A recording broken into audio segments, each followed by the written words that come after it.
Hey guys, welcome back to this channel. In this video I'll be showing you guys how you can purchase like podiums and like text styles, as well as like buzzing noise and Shovelware's brain game studios. I can't remember it still. I love this game though, so I really want this buzzer noise, so I'm just going to select it and I'm just going to jump on it.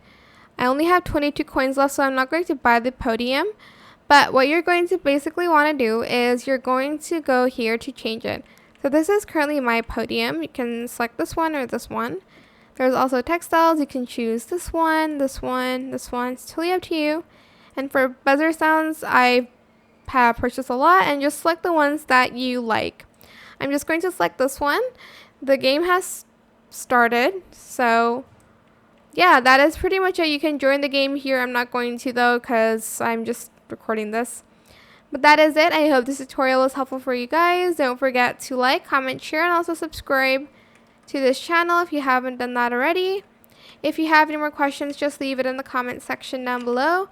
I will try my best to answer them all for you guys. And if you found this video helpful, please click the thanks button as well. That is it for this video. Thank you so much for watching. Bye.